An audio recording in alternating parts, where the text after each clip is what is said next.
Olá a todos, sejam bem-vindos ao mais um Protivity Cast, o podcast da Protivity. Nessa série a gente vai falar um pouquinho sobre cibersegurança. Esse é o terceiro episódio já que a gente está fazendo. A gente falou no primeiro sobre phishing, depois a gente falou sobre pentest e aqui a gente vai falar sobre gestão de vulnerabilidades. Meu nome é Rodrigo Castro, eu sou diretor executivo de parcerias e inovação e a gente sempre traz nos nossos podcasts pessoas de renome do mercado, de vários lados do balcão, para a gente fazer um bate-papo aqui, principalmente para ter esse entendimento amplo dos conceitos de cibersegurança. Nessa questão de gestão de vulnerabilidades, eu trago aqui algumas pessoas na mesa que daqui a pouco eles vão fazer as suas próprias introduções. Mas antes disso, para a gente não perder o ritmo também dos outros capítulos aqui, episódios, eu sempre começo com uma reflexão, né? Lá no podcast de phishing, eu fiz uma reflexão sobre empresas e organizações que criam estruturas de segurança, sistemas de segurança, mas eventualmente um funcionário, ele tem um crachá e ele vai almoçar e deixa um crachá na mesa e todo aquele sistema de segurança física, por exemplo, cai por terra porque um crachá, por exemplo, é roubado e a pessoa consegue acessar. Essa é a analogia que a gente fez dentro dos aspectos de phishing. E a analogia que a gente faz aqui em gestão de vulnerabilidades é justamente os sistemas de segurança. Você tem que garantir que não haja vulnerabilidades nesses sistemas de segurança, porque caso haja eventualmente um phishing, esse phishing não seja explorado por uma vulnerabilidade de segurança. Gestão de vulnerabilidades é sobre isso. É a gente conseguir proteger a organização e as vulnerabilidades que são identificadas. Essa é uma primeira reflexão, mas a gente vai aprofundar esse tema aqui com essas três potências aqui de cibersegurança que a gente tem hoje. O Adenilson, o Marco e o Lucas. E eu peço que vocês se apresentem, começando pelo Marco. Bom, olá para todo mundo aí que tá nos assistindo.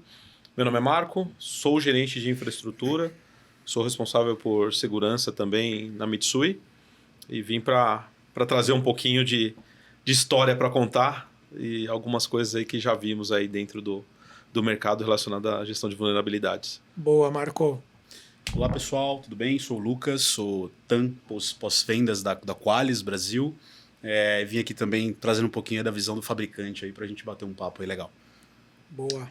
Olá a todos, eu sou Adenilson, sou responsável pelos serviços gerenciados da Protivity e esse é um tema que nós tratamos no dia a dia, né? Então, muito bom que está aqui para falar sobre esse assunto. Muito bom, então aqui a gente tem um responsável por SOC de múltiplas empresas, né? Múltiplos clientes. A gente tem um responsável de software, né? Que cuida de gestão de vulnerabilidades, executa a gestão de vulnerabilidades. E a gente tem uma empresa aqui que, né, precisa da gestão de vulnerabilidades de fato para executar. E a gente começa também falando o seguinte, né? Quer dizer, pós-pandemia 2020, a gente teve aquela questão do trabalho remoto que ampliou pra caramba, né? E aí as pessoas começaram a pegar seus computadores, levarem para suas respectivas casas. E aí, num ambiente corporativo no escritório, tudo é mais tranquilo, porque você tem lá um ambiente de rede controlado, você tem todos os sistemas de segurança muito bem controlados. Mas quando as pessoas levam os computadores para suas casas, você já perde aquele controle de qual rede ela está acessando, se aquela rede é segura, se ela é compartilhada, se eventualmente tem algum dispositivo vulnerável que possa estar explorando aquela rede, né? E aí a gente começa a falar de gerenciar as vulnerabilidades nesses dispositivos da organização.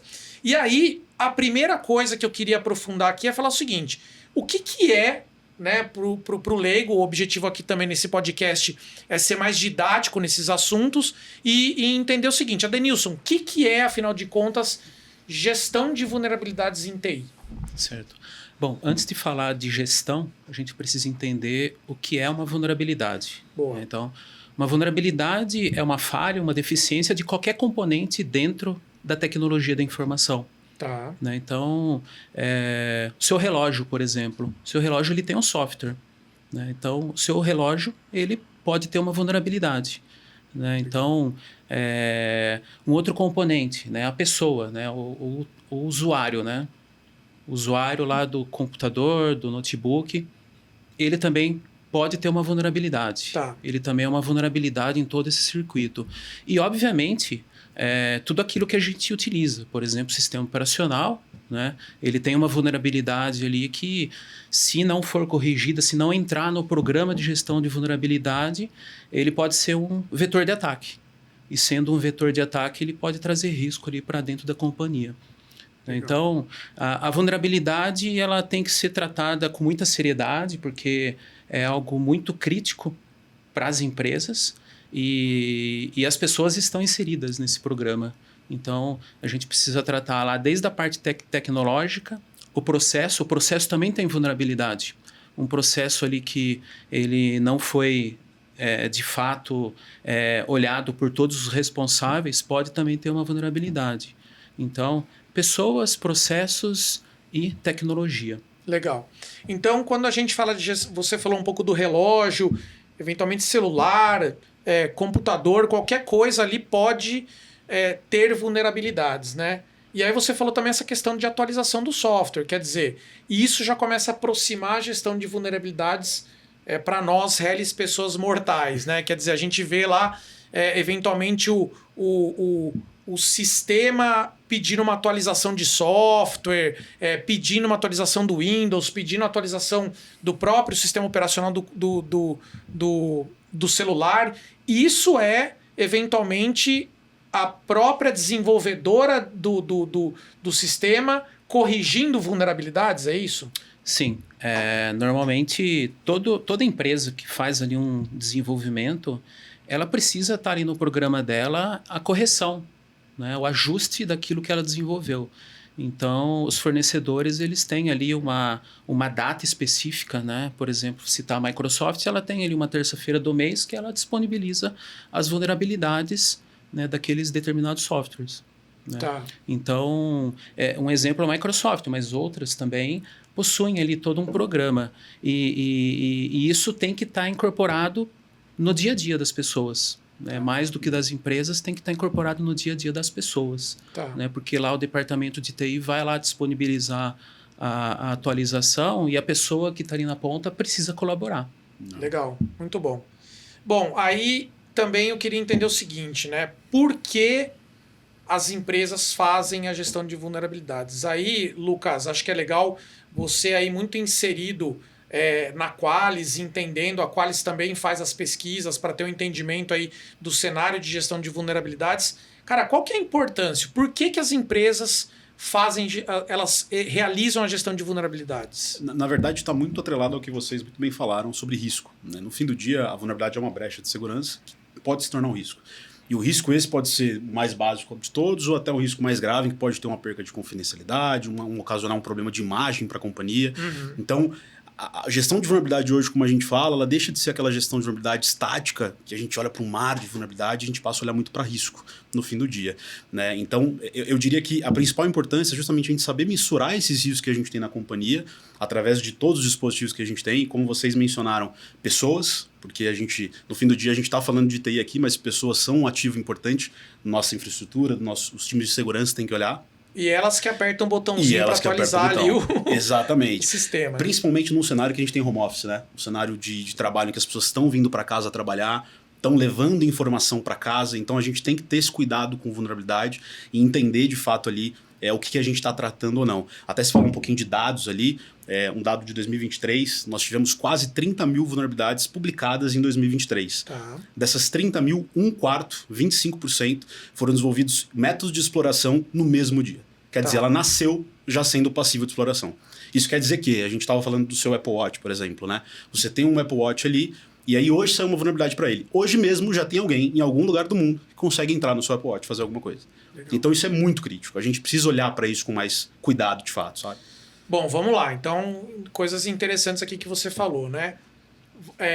Bom, entendo que essas 30 mil vulnerabilidades, todas as empresas estão suscetíveis, grande, médio, pequeno porte. Pessoas físicas também. Pessoas físicas, Exato. inclusive, né? Exato. Quer dizer, eu com meu celular, eu com meu relógio aqui, eu posso estar suscetível a uma vulnerabilidade, alguém explorando, pegando informação minha, etc e tal. E você falou, quer dizer, na identificação da vulnerabilidade, eventualmente ela é uma vulnerabilidade que ela é identificada, mas ninguém ainda criou um método para explorá-la. Exato. E aí, a partir do momento em que se cria um método para explorá-la, ela fica mais Exato. crítica ainda. Porque imagina só, eu tenho uma brecha de segurança, eu tenho ali uma janela aberta na minha casa, mas ninguém ainda consegue entrar na minha casa de fato. Tá. A partir do momento que eu falo a janela está aberta e alguém consegue entrar na minha casa, aí eu tenho um problema maior ainda. Alguém desenvolveu um jeito de entrar na minha casa. E é aí que o problema começa a ficar um pouco mais crítico. Aí que Sei o lá, risco aumenta, né? O cara põe uma porta, coloca uma chave comum. Exato. Aí, eventualmente, ele fala assim, cara, o chaveiro lá consegue abrir essa chave. Exatamente. Pronto, ele Existe uma criou exploração um agora. método de exploração. Vou Perfeito. colocar uma tetra-chave. Perfeito. Pô, aí vai um outro chaveiro e desenvolve um método de exploração da tetra-chave. Perfeito. E assim por diante, Exato. né, fazendo essa analogia. E isso a gente começa a entender risco, né? Porque a gente Legal. fala, putz, eu tenho essa chave na minha porta, qual o risco de alguém entrar? Eu tenho alguma coisa dentro dessa minha casa? Não tenho, e a gente começa a gerenciar risco também com base em vulnerabilidade. É por isso que é tão importante a gente fazer gestão de vulnerabilidade no fim do dia, seja no dia a dia ou numa empresa. Bom, então, quer dizer, o que a gente está vendo aqui, a gente já entende o que é a vulnerabilidade, o porquê, e a gente entende também que isso é importante para qualquer empresa, pessoa física. Exato. É uma coisa muito que a gente falou no primeiro episódio de phishing, né? Quer dizer, o phishing é importante para a pessoa jurídica, mas para a pessoa física também. Exato. Todo mundo é suscetível, né? Exato. Então a gente entende que gestão de vulnerabilidades também. Acho que entendo eu, por exemplo, com um computador pessoa física, se a Microsoft pede para eu atualizar o meu computador, eu tenho que atualizar, porque senão eu vou estar suscetível, né? Exatamente. Legal. Não só por questão de segurança, mas de performance também, né? Tá. Se você não atualiza ali seu computador semanalmente, como você comentou, por exemplo, ele vai degradando-se a performance ali, vai ficando mais lento com o passar do tempo também. Eu Então, acho que além da questão dos computadores, até na vida pessoal, você tem hoje praticamente a sua casa inteira conectada. Hoje você tem Verdade. geladeira conectada, você tem Smart IoT, TV, né? você tem uma Alexa, você tem lâmpadas inteligentes, então você tem um monte de componentes de TI na sua casa.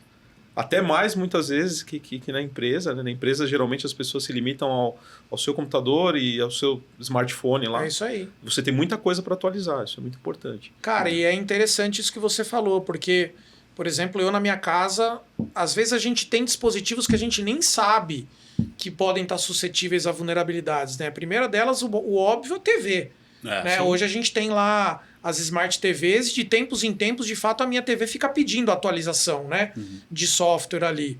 E, eventualmente, se forem criados métodos de exploração, o que pode acontecer? Um hacker pode entrar pela TV e acessar, eventualmente, minha rede, Seu acessar... histórico de busca na televisão, por exemplo. É o próprio Entendi. acionamento por voz, né? Exato. Hoje você tem a Assistentes Alexa, virtuais, né? muitas vezes você está assistindo uma TV e alguém fala o Alexa, se a sua Alexa não está Verdade. programada para atender só o seu padrão de voz, a sua Alexa vai ligar.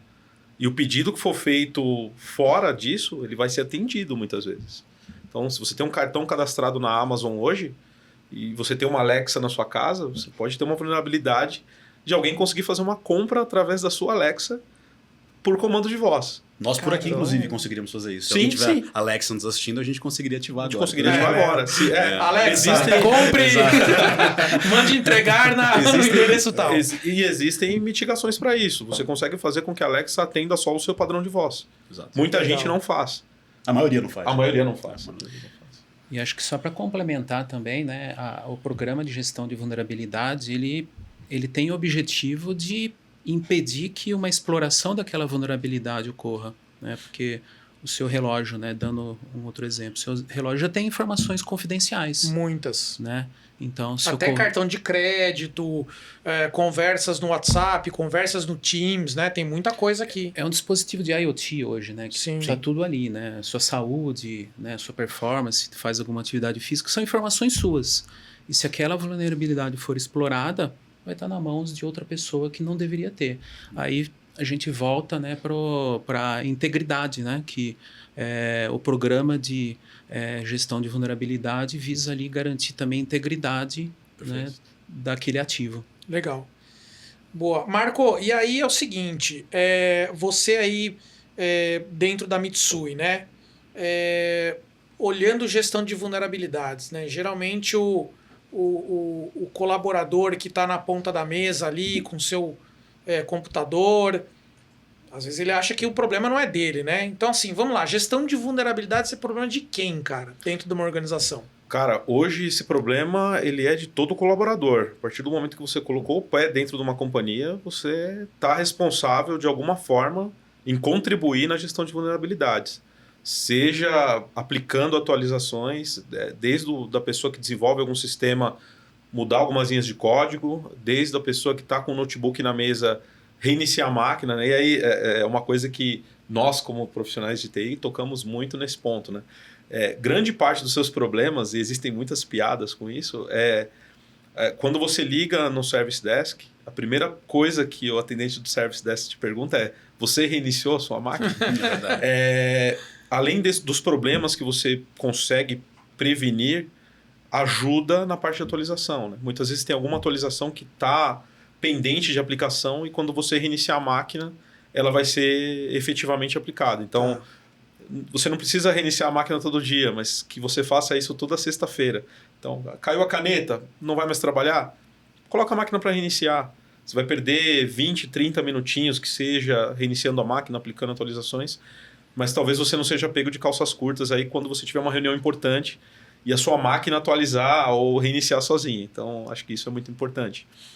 Mas a colaboração ela é de todos, né? Seja desde do menor analista até os C-levels da empresa, todo mundo tem que estar bem engajado, né? Isso é uma coisa que dentro da Mitsui a gente trabalha muito. A gente trabalha tanto no âmbito profissional e agora a gente está iniciando uma frente relacionada ao âmbito pessoal. Então a gente vai começar a orientar as pessoas a cuidar dos seus itens e dos seus bens de IoT pessoais, porque a gente entende que isso reflete no comportamento dela dentro da companhia. Então, legal, se ela está cuidando das credenciais dela, das contas pessoais, Instagram, rede social qualquer uma, contas de banco, celular, a gente entende que dentro da companhia ela vai refletir o mesmo comportamento. Cara, isso é bem legal, porque no final das contas você coloca aquela cultura no dia a dia dela, né? E precisa. Muitas vezes, o que a gente estava vendo até algum tempo atrás, eram as pessoas muito preocupadas com a segurança do dispositivo corporativo, mas muitas vezes ela não entende ou não tem a compreensão que aquilo se aplica também ao dispositivo pessoal, à vida pessoal dela. Muitas vezes a pessoa tem no smartphone, cara, banco, muitas coisas, muitas contas de investimento. Eu já vi muita coisa acontecer em dispositivos pessoais.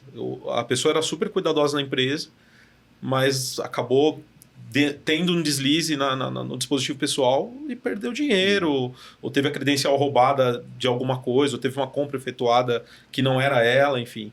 Isso tem que ficar muito claro para todo mundo. Fora a questão psicológica, né? Porque é um padrão de comportamento que tende a se repetir. Se Sim. o colaborador ele não tem na vida pessoal dele cuidado algum, com nenhuma Exatamente. credencial, com nada, como ele está na empresa, né? Acho que é uma reflexão que fica. É isso aí, legal.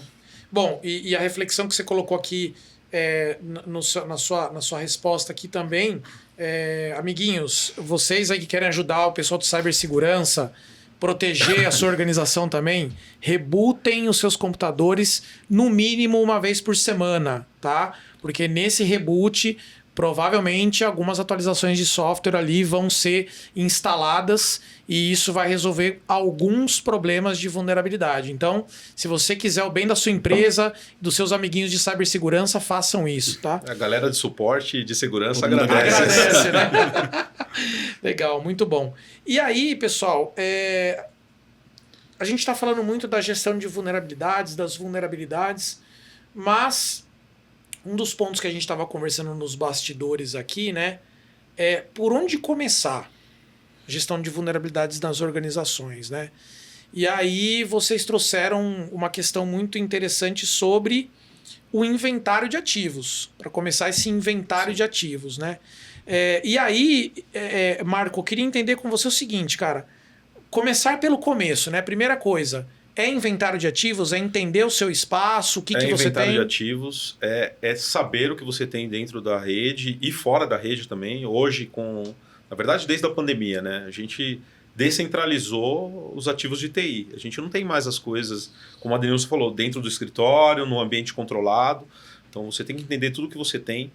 Isso não contabiliza apenas servidores, notebooks e smartphones. Isso contabiliza qualquer coisa que esteja conectada à sua rede. Ou seja, impressora. Tá. Ou seja, e o ativo não é só físico, então. Não é só computador, impressora, servidor. São sistemas também. Sistemas também. Sistemas, bancos de dados. A gestão de vulnerabilidades, ela tem que olhar para tudo que você tem dentro da sua rede. Para tudo que você tem dentro da companhia. Então, bancos de dados, sistemas, quais sistemas estão virados apenas para quem está dentro da companhia ou conectado através de uma VPN na companhia, quais sistemas estão virados para fora, né, para o ambiente externo. Hoje a gente tem dentro de uma companhia de seguros sistemas que estão voltados para o corretor. Então, esse sistema está virado para fora. Eu não consigo garantir, por exemplo, que todo corretor vai ter uma VPN e vai se conectar através de uma maneira segura. Eu tenho que garantir que esses sistemas estejam dentro do inventário para que a gente consiga, através da gestão de vulnerabilidades, ver o que a gente tem que corrigir ou o que a gente tem que aplicar de correção em cada componente desses daí. Tá. Legal. E aí o Matheus, que está aqui nos bastidores aqui, né? Uma coisa que ele falou bastante interessante aí. Matheus é o nosso diretor de cibersegurança, para quem não conhece. Nos outros podcasts ele estava junto com a gente aqui na mesa. Ele falou o seguinte, né? Um caso que eventualmente ele fala com a empresa. Tá bom, você quer fazer a gestão de vulnerabilidades do quê? Né? E aí o responsável da empresa fala de tudo. Ele fala, cara, mas primeiro eu preciso saber o que é tudo, né? E o inventário de ativos, acho que é isso, né? Quer dizer, primeiro eu preciso monitorar e entender que é tudo. E às vezes a empresa nem sabe o que é tudo, né? E Sim. O Adenilson falou da outra vez aqui que às vezes tudo é nada, né? Tudo é nada. Porque você quer fazer tudo, só que tudo às vezes é de um tamanho gigante, né? E aí fala um pouquinho, Adenilson. Bom, eu diria até para complementar que a gestão de vulnerabilidade, a gente precisa fazer gestão daquilo que não deve estar também.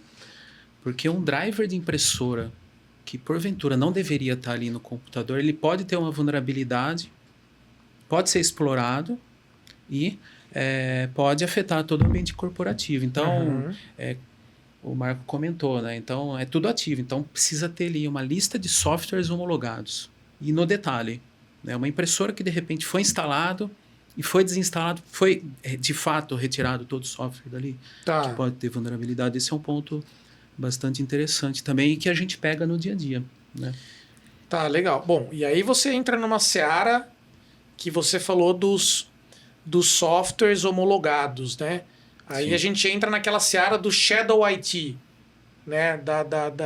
Do IT na sombra, né? Para quem não conhece essa nomenclatura, o Shadow IT basicamente é você utilizar sistemas ou aplicações dentro do seu computador que eles não estão homologados pela organização. Então, eventualmente, você instala ali um Convert Word to PDF, por exemplo, ou PDF to Word. E aí você baixa um aplicativo ali, instala no seu computador, mas isso não está homologado pela estrutura de TI da sua organização. Esse software que você instalou aí na sua máquina, ele sim pode ter uma vulnerabilidade, né? E aí ela pode ser explorada, né, Adenilson? Sem dúvida, sem dúvida.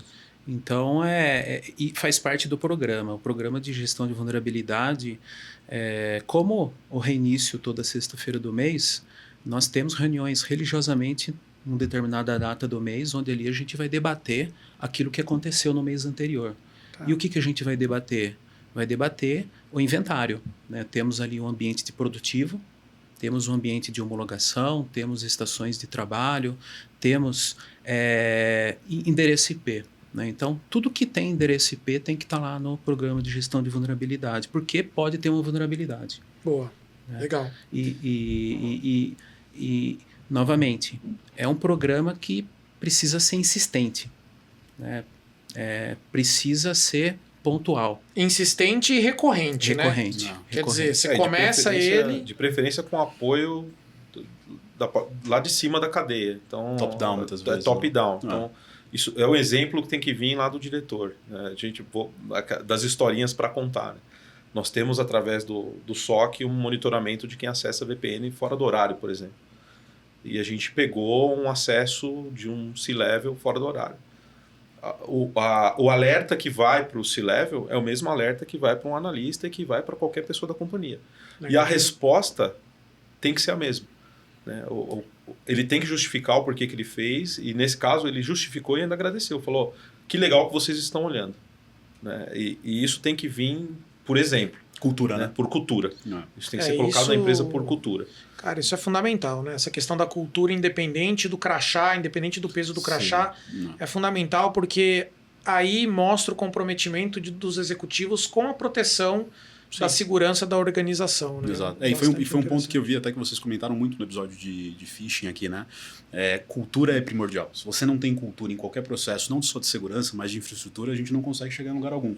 Você precisa que os colaboradores tenham conscientização da importância desse processo e do porquê que a gente executa esse processo, o que pode ocasionar esse processo. Por isso, cultura eu acho que é primordial, de fato. É verdade, Lucas. Às vezes a gente está ali trabalhando com o computador, né?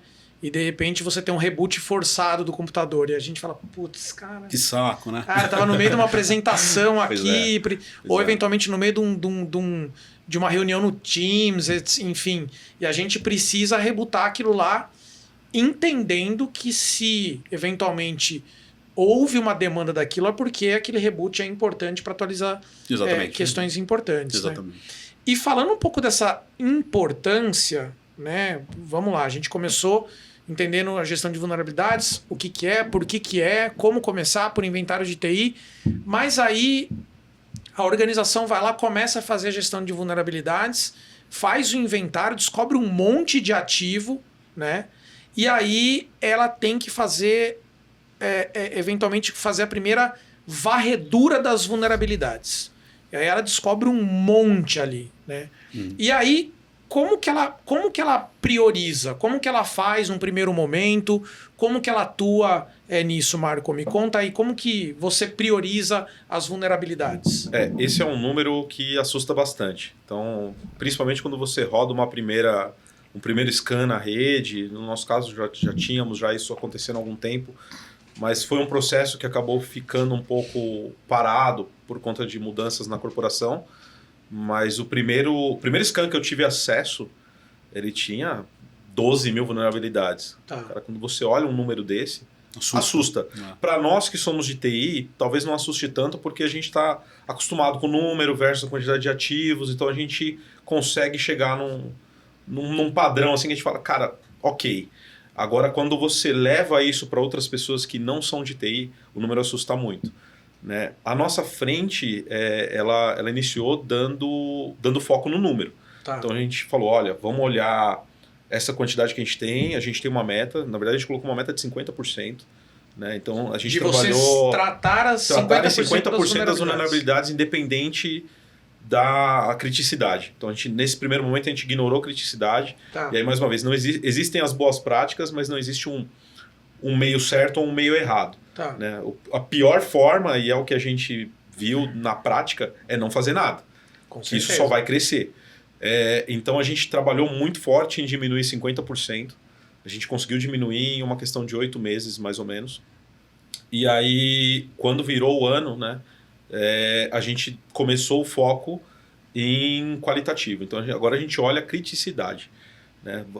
Pegamos as mais altas, dentre as mais altas, quais têm maior facilidade de aplicação no ambiente, né? E geralmente quando você trata vulnerabilidades altas, elas têm uma complexidade maior de implantação, muitas vezes elas envolvem sistemas, então eu tenho que envolver pessoal de desenvolvimento, eu tenho que mudar código, e aí versionamento e as coisas começam a andar um pouco mais devagar.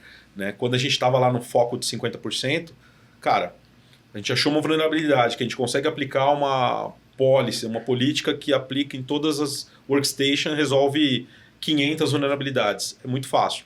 Agora, quando você começa a tratar no detalhe uma vulnerabilidade alta do sistema específico que você precisa ajustar, é muita gente envolvida, isso entra em fila de desenvolvimento, muitas vezes são filas concorrentes com processos que têm que ser desenvolvidos para o negócio, então a gente tem que começar a negociar com as equipes de sistemas. Eu não tenho tanto problema com isso hoje, a gente até estava brincando nos bastidores que hoje eu consigo encaixar demandas de correção dentro da fila de desenvolvimento e elas conseguem muitas vezes até ser priorizadas e eu consigo entregar isso rápido, né? E aí a gente faz um rescan, vê que foi corrigido e mitiga a vulnerabilidade. Mas hoje a gente está focado em qualidade. Né? Ou seja, o ponto que você está colocando nesse cenário né? A gente falou muito das, eventualmente uma Microsoft, uma Apple mandando atualizações, mas existem desenvolvimentos proprietários nas empresas. Essa é a parte fácil. A parte mais fácil. Aplicar um patch, aplicar uma atualização, seja num celular, seja num notebook. Até no servidor, é algo muito mais fácil do que você corrigir uma aplicação ou alguma coisa relacionada a essa aplicação. Então, que seja uma troca de certificado ou uma troca de como esse certificado é lido, isso é um pouco mais complexo. E aí envolve a aplicação, envolve funcionamento e muitas vezes são coisas que impactam no negócio. Então, você tem que fazer com um olhar clínico muito maior, porque você pode parar a operação tentando corrigir alguma coisa. Né? Você tem que ser muito crítico. E cirúrgico. E cirúrgico. Ambiente de teste a todo momento, a gente faz homologação a todo momento, antes de colocar isso para produção. Legal, que daí são as diferenças. Né? Então, vocês citaram essa questão da criticidade. Então, quando a gente fala, por exemplo, de computadores na mão dos funcionários, dos colaboradores, meio que está entregue de bandeja, né? Eu achei a vulnerabilidade e está aqui o patch de correção da vulnerabilidade. Você clica ali, atualiza, tá tudo certo. Mas espera aí, você tem os servidores da empresa que eventualmente se você aplicar um patch de correção e o servidor sair fora do ar, você para a organização inteira. Exato. Não é a mesma forma de corrigir, né, Lucas? Quer dizer, eu tenho... como que se corrige, por exemplo, uma vulnerabilidade num servidor? Como o Marco disse, assim, não existe uma regra, né, uma receita de bolo para todas as companhias ao redor do mundo, né? Mas o que a gente vê por padrão você vai ter uma abordagem muito mais faseada. Então, diferentemente de uma estação de trabalho, que você vai fazer um deploy, você vai disponibilizar a correção para todo mundo de uma vez, e aí fica a critério do usuário decidir quando vai reiniciar ali, esperamos que semanalmente, mas nem sempre. Para servidores a gente aborda uma coisa mais de fase. Então comece em ambiente de QA, que é aquele ambiente de teste, aquele ambiente que o impacto é menor. Deu tudo certo, espera alguns dias, vamos para desenvolvimento. Deu tudo certo, mais alguns dias homologação e aí sim produção.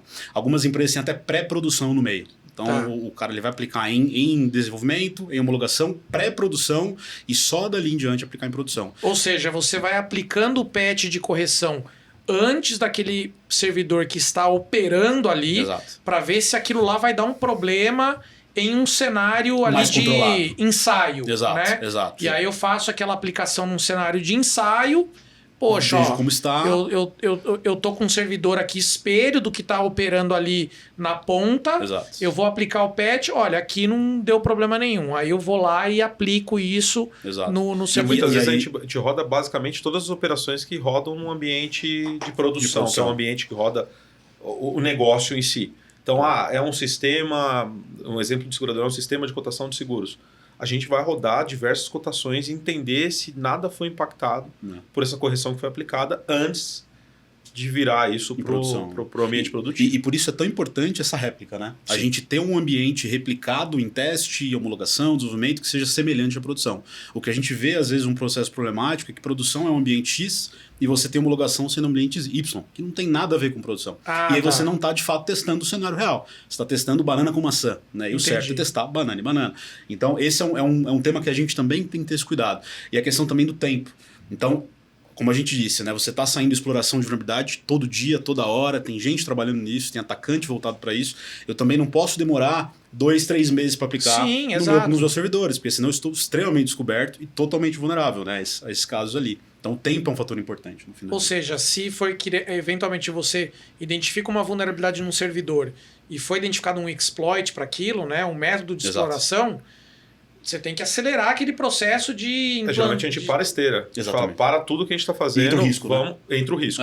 Vamos aplicar o que precisa ser aplicado para corrigir e depois a gente volta à operação normal. Prioridade zero, né? Por isso que o risco é tão atrelado.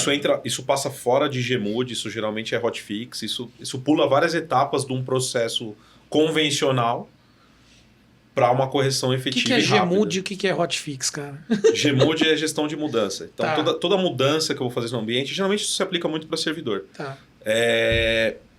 Eu passo por todo um processo de desenvolvimento dessa correção, ou dessa mudança.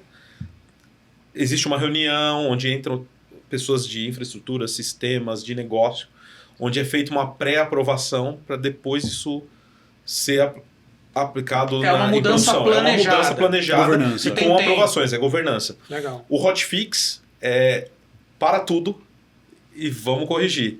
Existe uma reunião, existe uma conversa, mas isso é muito mais dinâmico. Geralmente, quando eu tenho uma gestão de mudança, eu tenho calendários que elas acontecem. Quando eu tenho um hotfix, é quando acontece. Então, Eu tenho uma correção, Sob demanda. public exploit, aconteceu agora. Galera, vamos parar tudo, vamos aplicar a correção agora. Depois a gente volta à operação normal. Log4j talvez é um bom exemplo, né? Do que Sim, aconteceu sim. um tempo atrás ali. É relevante. assim. É o conceito do zero day. Isso. Sim. Né? E por isso que é importante o programa de gestão de vulnerabilidade, porque eu tenho ali um inventário, eu sei quais as máquinas, quais os sistemas eu tenho. Então, quando vem um zero day, que é quando nem mesmo o fornecedor conhece aquela vulnerabilidade. Tá. Quando esse fato ocorre, nós já temos o controle da operação, sabemos quais são as máquinas afetadas. Fazemos atualização de forma mais rápida, basta uma conversa ali entre os responsáveis, né, de todas as áreas para fazer aquela aplicação. O Zero Day é aquela vulnerabilidade que ela pode ser explorada imediatamente, é isso? Sim. Exato. Tá. E que não tem um hotfix, uma Não tem um correção hotfix. disponibilizada naquele momento. Muitas vezes é uma medida de... Mitigação. Você tem uma medida de mitigação. Você fala, olha, se você bloquear a porta X, ou se você bloquear o URL X, você vai mitigar esse item provisoriamente até que saia uma correção oficial. É meio que assim, eu tenho uma porta lá, o chaveiro descobriu como abrir, cara, eu não tenho como trocar Exato. a fechadura agora. Vou colocar uma outra Coloca trava, o segurança vou na colocar um frente. cadeado cadeado, para exato. mitigar Depois, o a hora que a problema. gente resolver, a gente troca. Depois, eventualmente, eu chamo Não é coloco a uma correção tetra-chave. final, mas você está travando de alguma forma o problema. Uma medida até que, de fato, contorno. Né? É uma medida de Exato. contorno. Agora, tudo isso que vocês estão falando, você só consegue fazer se efetivamente você tiver um método para identificação, inventário do ativo e identificação das vulnerabilidades tempestivamente. Sim. E por incrível que pareça, parece que tem organizações que não fazem isso hoje, né? Quer dizer, faz tudo na mão, inventário de ativo na mão. Manual, né? Sim. Como que é isso, Lucas? Me fala a diferença aí de um modelo manual de gestão de vulnerabilidades, que eu acho que deve ser, cara, difícil, numa planilha em Excel, Sim, né? Sim. E a diferença de você fazer isso de forma automatizada. Você tem ali empresas ainda que, infelizmente, não fazem a correta gestão de ativo, e aí o cara acaba fazendo uma gestão em planilha, né? Ele coloca, todo mundo vai conversando, edita a planilha que muitas vezes nem é compartilhada ali, cada um coloca um pouco de cada ativo, quando você vai ver tem um pequeno monstrinho, né? Não tem ainda de fato inventário. A gente não sabe porta, não sabe software instalado, não sabe versão do sistema operacional, sabe que tem estação de trabalho do Lucas ali, e ponto, acabou. Tá. Né? No mundo ideal, né, o state of art que a gente chama, que é o estado ideal da tecnologia, você tem que ter não só um agente rodando nesses caras, né? Então você vai ter um agente rodando numa estação de trabalho, no servidor, como você também pode ter scans via appliance, que é uma máquina virtual posicionada na sua rede ali, que vai fazer o mapeamento completo. Então o Marco ele tem estação de trabalho, que está no sistema operacional Windows 10, que está na geolocalização Brasil-São Paulo, que tem ali em determinada unidade de negócio, e aí você começa a ter um inventário conciso que contribui para o seu processo de gestão de vulnerabilidade e não só para isso, para qualquer processo de segurança. Tá. Até o processo GMUD mesmo, né, de governança, se beneficia de um inventário consolidado. Tá, agora como que você consegue fazer uma gestão de vulnerabilidades manual? Tá bom, você falou do inventário de ativos, beleza, você coloca numa planilha de Excel. Então o que você me colocou como uma grande diferença é o seguinte, tem algumas organizações que fazem isso de forma manual, colocando os ativos numa planilha de Excel, super difícil, porque... Arcaico, sim. Arcaico, Sim, né? sim. Até um outro momento onde você coloca agentes que ficam escutando ali Exato. a sua rede para falar o seguinte, cara, pelo que eu estou escutando aqui, você tem tantos servidores, Exato. você tem tantos IPs, você tem tantas máquinas conectadas, e aí isso é online, on time, né? Exato. Beleza, inventário de ativos. E a gestão de vulnerabilidades manual, cara? Como que o cara faz? Você clicou no ponto, acho que é o mais importante, o on-time, o live ali. Então, no método de agentes, vai ter o tempo inteiro a vulnerabilidade sendo apontada. Cara, validei agora que esse Apple Watch está vulnerável. Daqui 4 horas eu vou checar de novo, vou te falar se está vulnerável ou não. Tá. Num sistema manual eu não tenho isso. Então eu checo agora, vou checar daqui 4, 5 dias e preciso que alguém atualize a minha planilha para ver se está atualizado. Checo dali 10 dias de novo. Então você tem uma bagunça de checagem, você não sabe de fato onde está a vulnerabilidade e se você está vulnerável. Fora a esse é o meu quantidade de problema. pessoas que você precisa Exatamente. para fazer Na isso. verdade, o cara, no fim das contas, ele acaba fazendo uma gestão de patch. Exatamente. Ele não faz uma gestão efetiva de vulnerabilidade. Ele só aplica, né? Ele faz mensalmente lá e fala, olha, eu apliquei patch em todos os servidores e todas as workstations. Exato. Dou um ok na planilha Ele e nem beleza. sabe, não tem uma inteligência, né, no E processo. essa gestão de patch também para as pessoas que não sabem é quando você forçosamente vai lá, aplica uma atualização na Sim, ponta, a correção, né? exato. Você aplica uma correção na Exato. ponta. Então tem algumas organizações que ao invés de fazer a gestão de vulnerabilidades, ela faz o que a gente chama de patch management. Exato, Quer dizer, sim. ela vai lá e fica aplicando os patches de atualização Exato. para falar. E não sabe a criticidade da vulnerabilidade, se aquilo lá é crítico ou se não é. Exato, não tem uma inteligência no processo. E o Marcos citou um ponto interessante, que é a questão de recurso operacional. Hoje, os times de segurança, cada vez menos, a gente não tem times infinitos de segurança. Eu tenho clientes meus ali que tem, a gente está falando de ordem de milhões de vulnerabilidades. Como é que eu aplico, como é que eu acho gente para olhar para uma planilha para corrigir 5 milhões de vulnerabilidades? Não tem como eu fazer isso. Eu preciso de processo. Preciso de Lógico. inteligência. E aí vem isso que o Marco está falando. E aí um ponto que a gente está entrando aqui também é nessa questão da quantidade de vulnerabilidades. E a gente fala de vulnerabilidade. O Marco citou aqui que no começo ele fez por quantidade de vulnerabilidades, mas em determinado momento você precisa olhar a criticidade disso para a operação. Né? Quer dizer, eu tenho um recurso limitado, um tempo limitado para resolver, aparecem as vulnerabilidades, eu preciso priorizar de alguma forma. Adenilson, como que as empresas elas podem fazer essa priorização?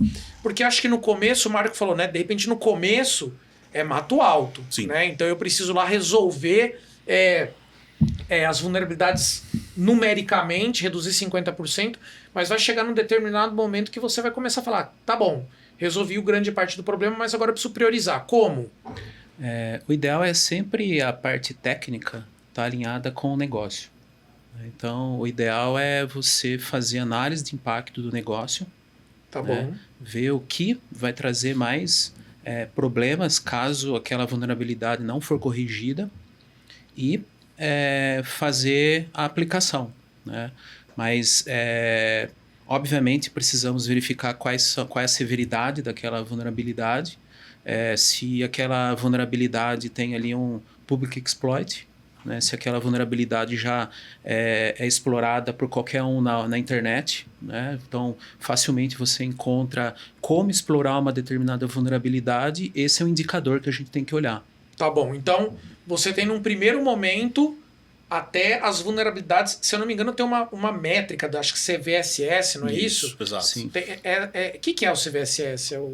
É um framework, ele analisa de fato ali de forma estática, né? O que é crítico, alto, médio, baixo, ele leva alguns fatores em consideração para mapear isso. Mas ele não olha isso do ponto de vista da própria organização. Não, ele olha isso negócio. Do ponto de vista da vulnerabilidade per se. Exato. Ele fala, já tem um exploit público ali, criado, etc e tal. Exato.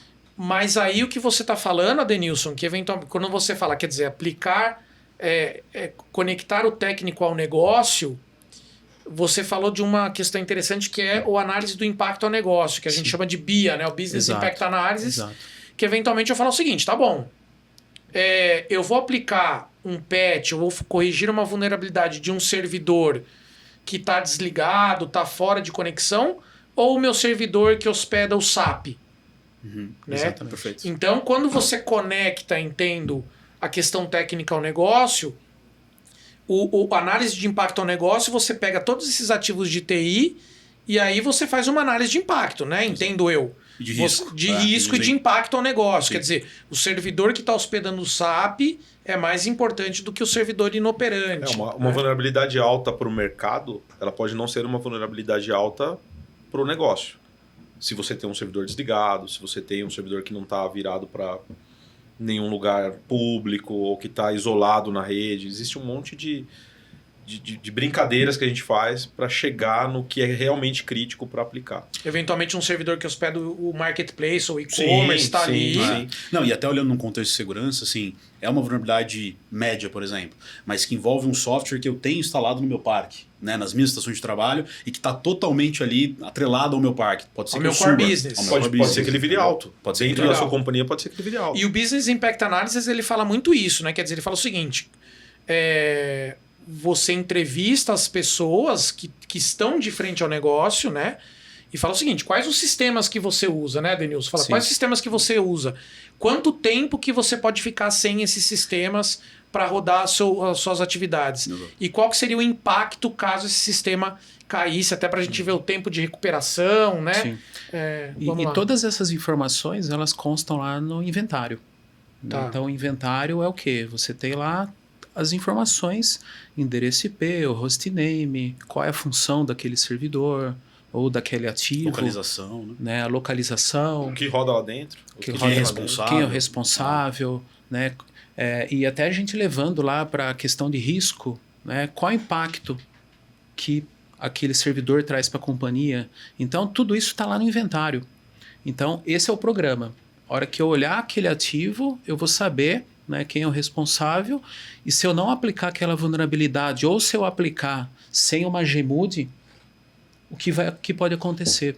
Né? Uma indisponibilidade, se de repente aquela atualização não for bem sucedida. Então, Imagina parar o e-commerce de um grande varejista. Pois né? é. Exatamente. um... Então, tá tudo lá no inventário. Legal. Muito bom. Bom, então, eu vejo que tem essa questão da criticidade e tem uma outra criticidade que é, eventualmente, você também taguear os ativos, né? Eventualmente você fala o seguinte, olha, você tem um computador que é do diretor, Exato. você tem outro computador que é do analista, você tem um servidor aqui que é o operante, né? De produção, desenvolvimento. Servidor de produção, servidor de desenvolvimento. Você tem um sistema ali, né, core do negócio ali nesse servidor. Os sistemas fazem isso, Lucas? Geralmente esse tagueamento Sim, aí? a gente consegue fazer toda a parte de tagueamento e colocar, cara, esse servidor ele é de produção, ele é de desenvolvimento, se tem algum software da empresa, da companhia rodando nele, se não tem, e começar a olhar softwares homologados, tinha citado antes. Então, se tem software homologado, se não tem, o que eu faço se não tiver? Se tem algum software que precisa de review, a gente também consegue fazer isso. Toda a parte ali de qual a unidade de negócio. Então, você vai ter muitas vezes empresas que têm uma sede no Brasil, mas também são internacionais, você também consegue mapear a localização dela, FQDN, hostname. A parte de tagueamento assim é infinito. A gente consegue fazer de A a Z tudo o que a gente precisar para taguear qual VLAN ele está, qual rede ele está ali na sua infraestrutura. Então isso é bem diverso quanto a isso. E algo que se faz bastante é relacionar lá com a estrutura que você tem lá na organização de domínio, né? Perfeito. Sim. Para você não ter que fazer ali manual. Tipo os customizados, né? Exatamente. Você Você relaciona com os grupos lá, né? da sua organização. Essa vai ser a tag. Exato. Né? Para isso também fazer parte lá do time da infraestrutura. Né? Porque que no fim é quem vai ser executor de todas essas correções que a gente está falando. Exatamente. Grande parte, né? Exatamente. E é muito importante essa parte de tagueamento, porque a gente estava falando de patch um pouco mais cedo, que é o fim do processo de gestão de vulnerabilidade, né? A aplicação do patch.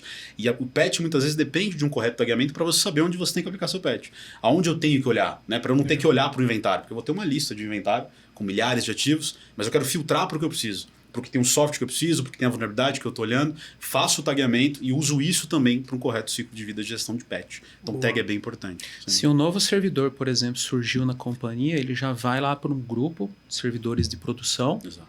E automaticamente ele já vai estar sendo tagueado como servidor produtivo. Legal. Exatamente. Eu não preciso, na ferramenta... manualmente colocar isso. Exatamente, Isso. porque como foi falado... São milhares de servidores, algumas companhias possuem. E por mais que você tome todos os cuidados de colocar o servidor no ar com todas as correções possíveis, com certeza na hora que você coloca ele para ser monitorado, ele vai apontar alguma coisa e você vai ter que já começar a corrigir coisas que às vezes o olho humano ou o olho técnico, né, não vê na hora de colocar o servidor de produção. E aqui a gente está falando de uma gestão de vulnerabilidade madura. Sim. Né? Que todo mundo deveria ter, né? Exatamente. Estado de Porque arte, vulnerabilidade. né? Exatamente. Mas Não tudo precisa ser começa... estado da arte, mas precisa ter minimamente um inventário de ativos, Sim. uma avaliação online e on-time daquelas vulnerabilidades, né? Isso. Eu acho que manualmente é quase impossível você fazer gestão de vulnerabilidade. É que nem a gente falou, vai fazer um patch management. Mas, no E máximo, aleatório ainda. E aleatório. Né? Né? Agora, gestão de vulnerabilidades de forma manual, sem algum sistema para te auxiliar, acho bem difícil. Ou Acho seja, é que fundamental. humanamente impossível. É muita coisa para olhar. Legal. Pessoal, a gente está chegando ao final aqui, quase estourando o nosso tempo, né? A Aline também nos bastidores ali. Agradeço muito o tempo e a disponibilidade de vocês. Caso vocês queiram saber um pouco mais sobre gestão de vulnerabilidades, a gente tem o e-book da Protiviti desenvolvido ali com todas as etapas de gestão de vulnerabilidades, melhores práticas para execução da gestão de vulnerabilidades na sua organização. O link vai estar na descrição. E é isso, pessoal. Agradeço aí você como espectador aqui no nosso podcast. Espero que você tenha gostado e vamos em frente.